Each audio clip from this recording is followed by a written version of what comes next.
Ils prêtent l'oreille à la parole de Dieu. Hébreux 1,14 dit que ces anges ont été donnés par Dieu à tous ceux qui ont hérité le salut. Que tout le monde dise « c'est moi ». Maintenant, est-ce que vous comprenez ce que je dis?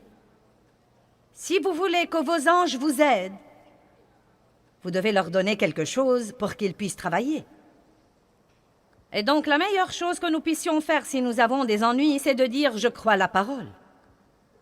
Je crois que la parole de Dieu est vraie, que ses promesses sont vraies. Vous devez connaître assez de la parole pour pouvoir dire « Dieu a dit ». Dites quelque chose de la parole qui s'applique à votre situation. Je ne dois pas craindre parce que Dieu est avec moi. Ou bien, selon le cas, Dieu pourvoira à tous mes besoins selon ses richesses en gloire par le Christ. Et non pas si vous perdez votre travail. « Oh, j'ai perdu mon travail, que vais-je faire? Tous mes espoirs sont anéantis, je suis sans le sou, je ne sais pas ce que je vais devenir, je n'aurai jamais de chance. » Et donc, vous savez, les anges sont comme...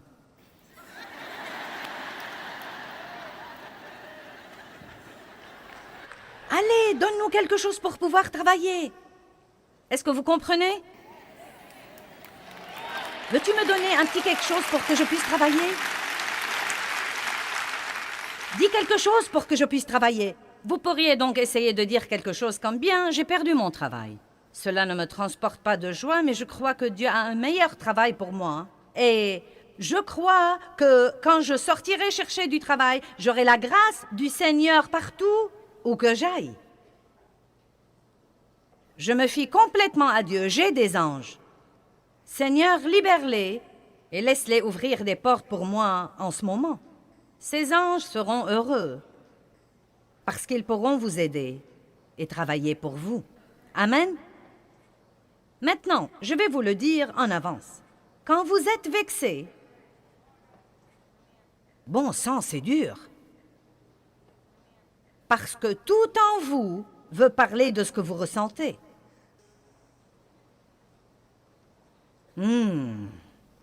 Amen.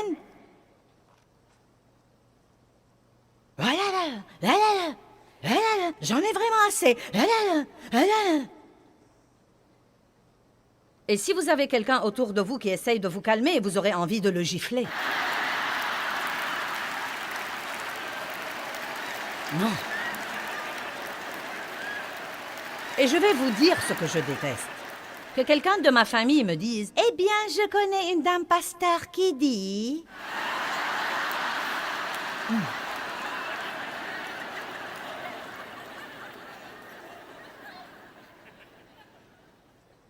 Mais vous savez quoi? Je suis si reconnaissante pour tous ces messages que j'avais prêchés encore et encore et encore et encore, et pour cette parole qui m'aide maintenant, au moins après 30 ans, à ne perdre le contrôle que pour 5 à 7 minutes au lieu de le perdre pour 3 semaines. Et vous savez, à comprendre que c'est mauvais et que je dois vraiment me repentir et que je dois me corriger. Et je crois que d'ici 4 ou 5 ans, ces 7 minutes se réduiront à 2 et qui sait, peut-être qu'un jour viendra où j'aurai le contrôle total. Je ne sais pas.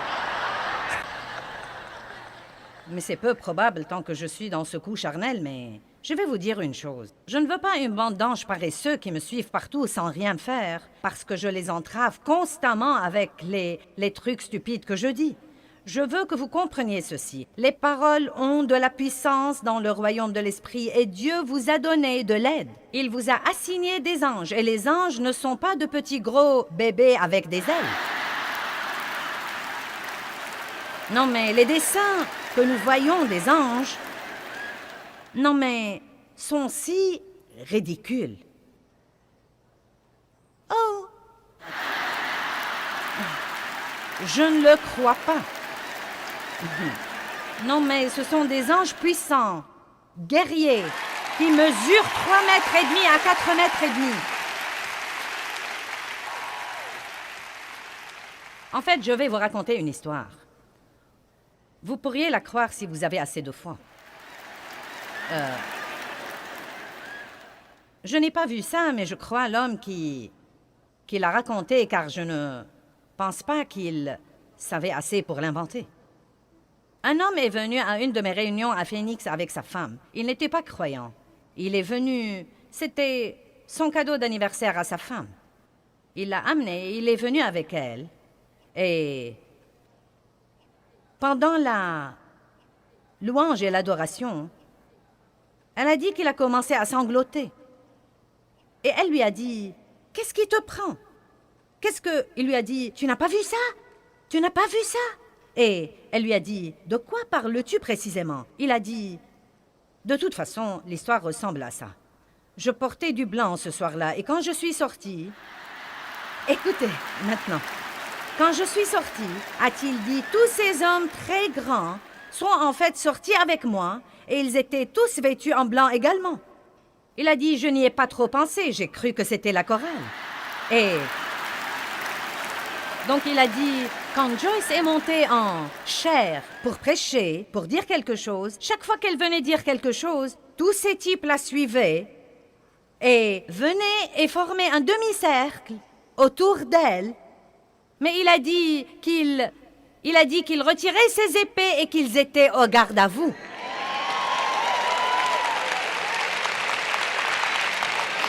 Pendant que je prêchais. Eh bien, ce type a été sauvé. Je le dis sans aucun doute. Et comme je l'ai déjà dit, je ne sais pas ce que vous en pensez, mais ça avait un effet spectaculaire sur ce type. Et je me suis dit, waouh! Bon sang, si seulement nous pouvions nous rendre compte que nous ne sommes pas seuls, que nous ne sommes pas tous seuls, et que Dieu a dit, ne craignez pas parce que je suis avec vous, où que vous soyez, et je... Bon Dieu!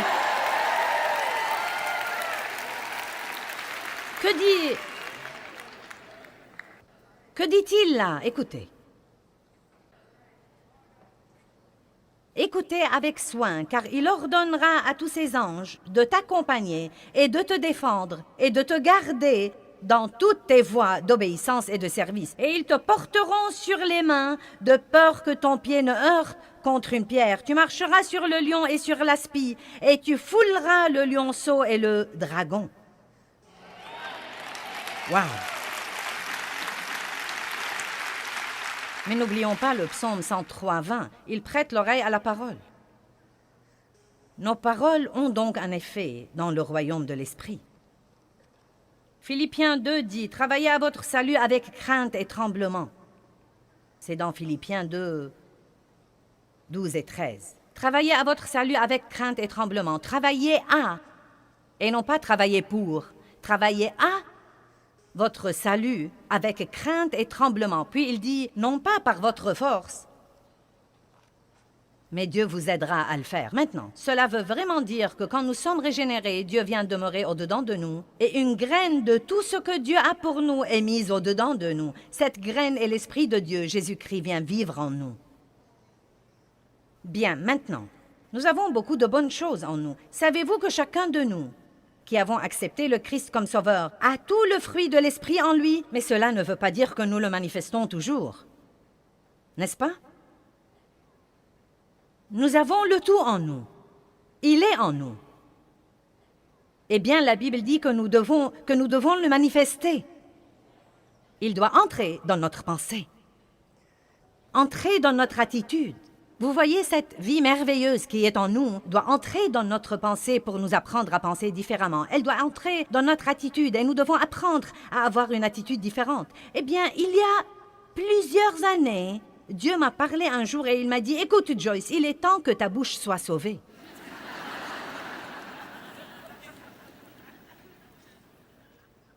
Mon salut n'avait pas encore atteint ma bouche.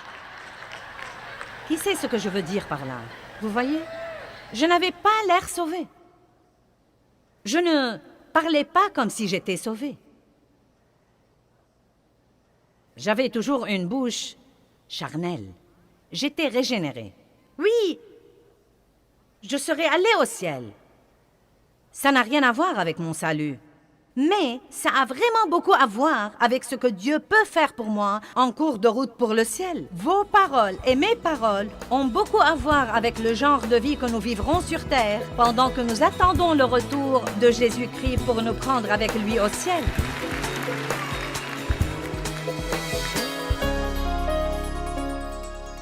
Eh bien, Jacques 4.2 dit « Vous n'avez pas parce que vous ne demandez pas ». Et ça m'a vraiment changé la vie quand j'ai découvert que je ne devais pas travailler aux choses et essayer de faire qu'elles se produisent et que je pouvais les demander à Dieu.